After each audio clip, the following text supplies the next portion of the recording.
Islam pertama di tanah Jawa, Demak. Tahu siapa saja Demak, Wali Songo? Ada yang tahu? Siapa saya? Sumpah kayak Raden Patah, Sunan Kalijaga, Gunung Jati, Ampel, Bonang, Muria, Kudus, Wali Songo, Masalah Islam tahun 1540-an. Tidak lagi ke Pajang, Sultan Hadiwijaya atau yang dikenal dengan Joko Tingkir. Barulah Mataram Islam lahir di Kota Gede, Panembahan Senopati, Bantul, Kota Gede. Baru ke anaknya lagi Hanyokro Pati, terus ke Sultan Agung Hanyokro Kusumo, Pleret, Kerta, sampai akhirnya ke Amangkurat keempat Pakubono kedua, Kartasura. Kartasura yang 15 km sebelah barat Surakarta. Kartasura, Surakarta, namanya sama cuma dibalik aja. Sura itu berani, Karta itu tentrem. Setelah Pakubono kedua memindahkan keraton Kartasura ke Surakarta, selesai, digantikan oleh anaknya Pakubono yang ketiga, ini pecah keraton. Pangeran Mangkubumi selaku adik dari Pakubono yang kedua memberitahu pada Pakubono yang ketiga, alhasil ada sebuah perjanjian Giyanti 1755 mendirikan keraton sendiri di Jogja, Kesultanan Yogyakarta, gelarnya Sri Sultan Hamengkubuwono yang pertama. Jadi Surakarta itu kakaknya 1745, kalau adiknya Yogyakarta 1755. Nah, kalau ada yang bilang Mas Kaisang itu nikahnya di mana? Mangkunegaran. Mangkunegaran itu bukanlah keraton, tapi Kadipaten Mangkunegaran, Pura Rumah Panglima perangnya Keraton Surakarta. Yang punya siapa? Raden Mas Said atau Pangeran Samber Nyowo. 1757 Perjanjian Solo 3. Sama halnya dengan Surakarta, Jogja juga pecah tahun 1818. Pakualam mendirikan Pura Pakualaman yang sekarang rumah Wakil Gubernur Hamengkubuwono X. Nah, kalau Surakarta rajanya sekarang berapa? Pakubono yang ke-13, itu foto beliau Pakubono 13. Raja masih tinggal di dalam keraton, berumur 77 tahun, istrinya 3, anaknya 7, perempuan 5, laki-lakinya 2. Nah, nanti kalau jadi raja harus laki-laki. Nah, ini 1, 2, 3, dan 4 pecahan dari Mataram Islam Panembahan Senopati Kota Gede, sebelumnya Majapahit, Hindu, dan Buddha. Oke, nanti kita ke halaman keraton dan juga musuhnya. Keraton ada beberapa protokol yang harus kita patuhi. Nah, yang dari mana ini sepatu semua atau ada yang pakai sendal? ada yang pakai sendal. Kalau yang ada yang pakai sendal sepatu, selot, tumitnya kelihatan, kakinya kelihatan, dilepas dulu. Nah, untuk bapak juga, ibu juga, dilepas, ditaruh di penitipan rak sandal. Udah bilang kemarin. Kenapa? Sandal dimulai kurang menghormati, baik pakai sepatu yang tertutup sampai ke tumit atau nyeker, malah lebih bagus.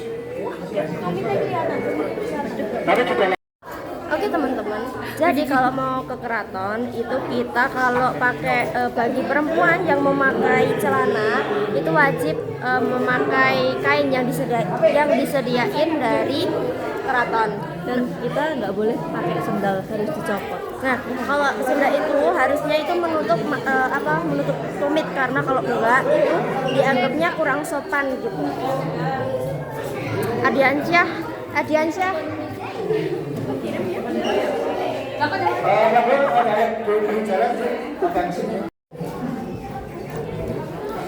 Nah, jadi ini halaman keratonnya teman-teman. Kita dipandu oleh orang yang lebih tahu, yang lebih paham tentang sejarah keraton Surakarta.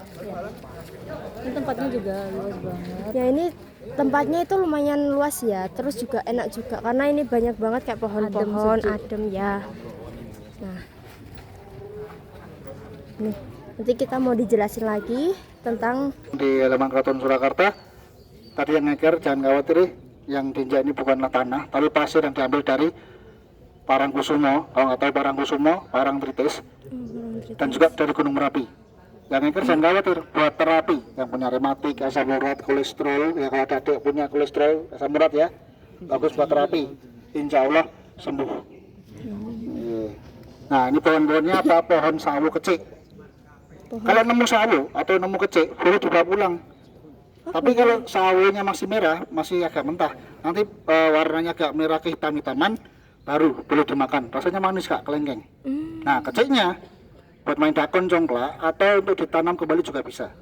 Filosofinya apa? Sarwo becik, serba hal-hal yang baik.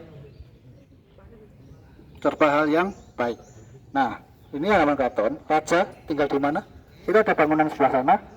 200 meter sebelah sana. Yang ini. 200 meter sebelah sana, namanya Hasan Putro, raja tinggal di dalam keraton. Walaupun raja sudah tidak menerapkan politik, tapi masih terapkan tradisi budaya upacara adat. Di mana? Pendopo Ageng Sasono Sewoko. Pendopo yang masih digunakan untuk upacara adat sampai saat ini, kayak hari Januari waktu itu tinggal jumenengan kenaikan tahta raja. Kemarin ada grebek Syawal Gunungan setelah Idul Fitri.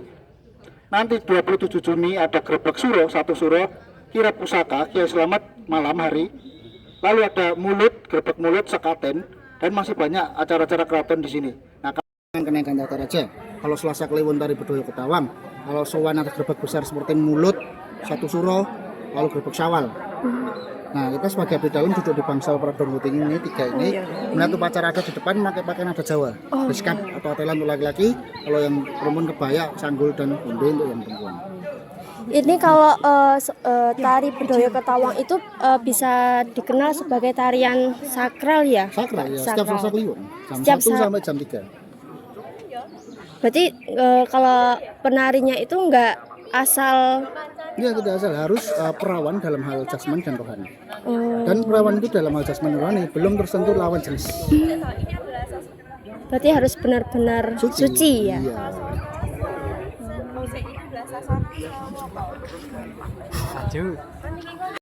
Oh, berarti yang lampu hadiah dari Karena raja sering bepergian ke Eropa, Asia untuk kerjasama diplomasi, dan mereka memberikan kita hadiah berupa lampu, patung, atau jendela mata lain. Jadi ada di museum, nanti ada di Bali, ada di Belanda, nanti kursi-kursi, furnitur, segala macam.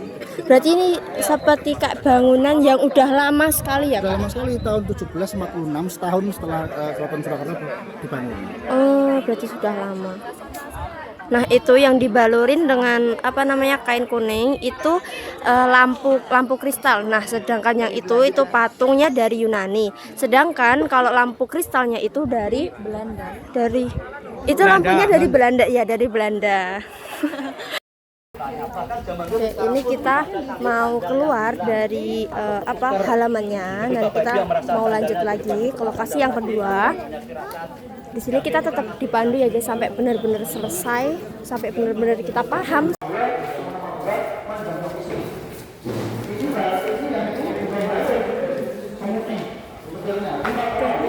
Oke, ini biasanya kalau zaman dulu itu ini untuk menumbuk padi, Nah, ini. Tapi namanya lupa. Ini untuk menumbuk padi zaman dulu. Nah, ini buat apa ya? Museumnya, jadi ini tuh ada banyak banget tempat-tempat bersejarah ya, peninggalan kerajaan zaman dulu. Oke, ini masuk. Tuh, ada kursi. Tapi fotonya yang raja yang sekarang itu yang di sana tadi Pakubono 13. Nah, kalau ini yang wafat semua, ya ada wafat. Agak percepat sedikit ya, soalnya yang di belakang nanti sudah ada kerumunan, soalnya ada rombongan yang lain juga. Iya. Yang Kita lanjut lagi. Aku hilang. Oke, ini candi.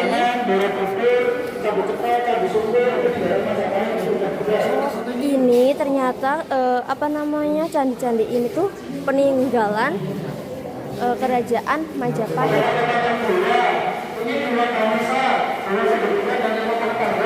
Ini namanya Dewi Tari.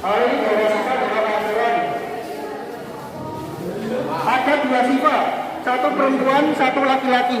Ini namanya Siva. Dewa Siva. Guys. Terus di sini juga ada gamelan.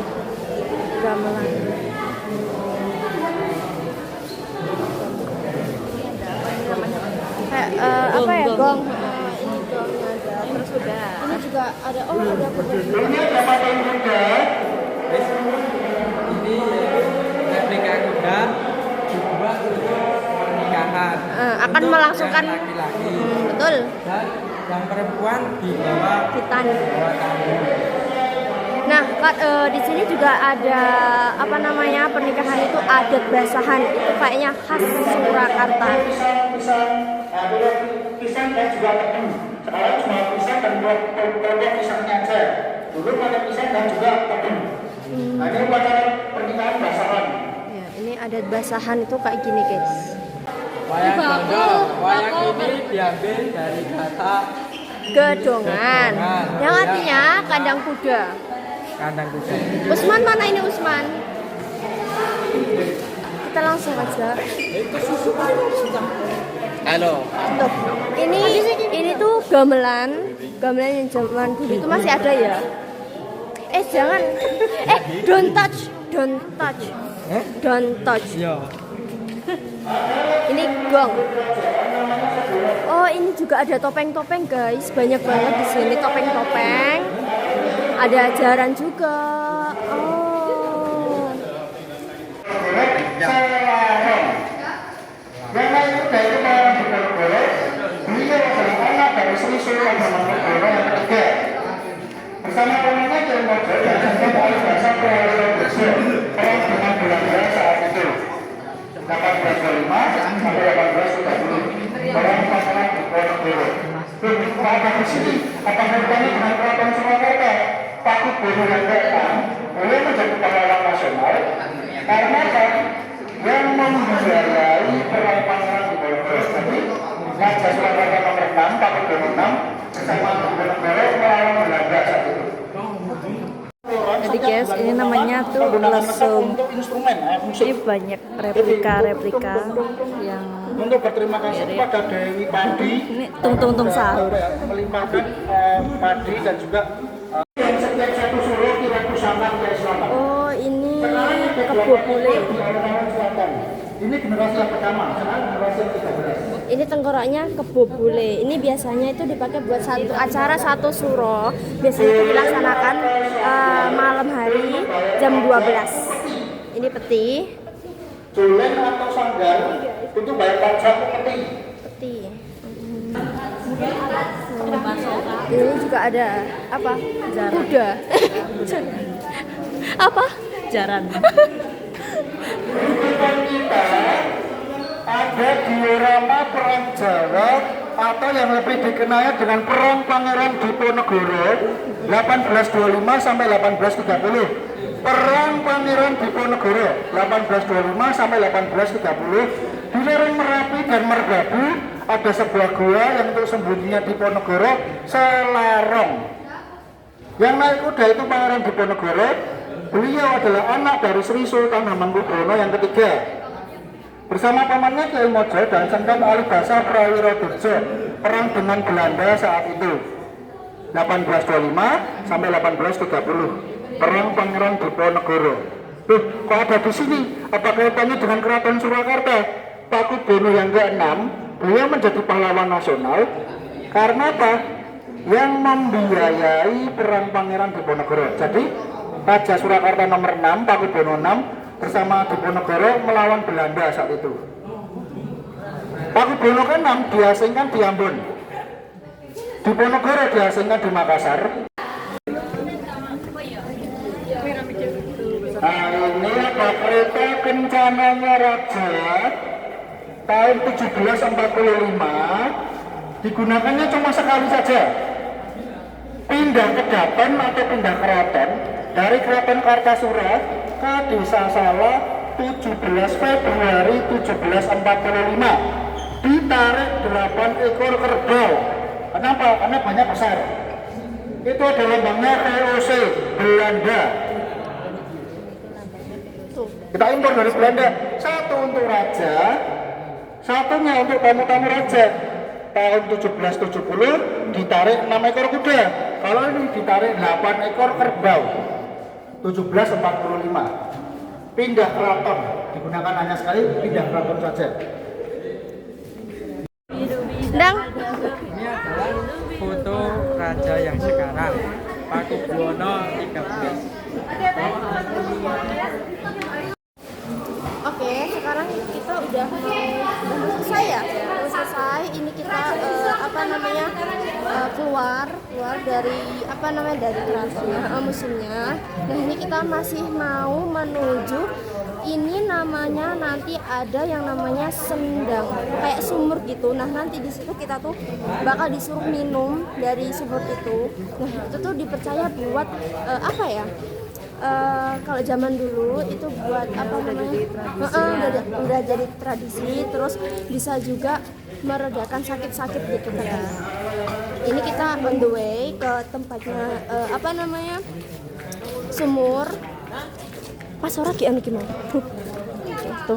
Ini juga ada pohon beringnya yang gede ya.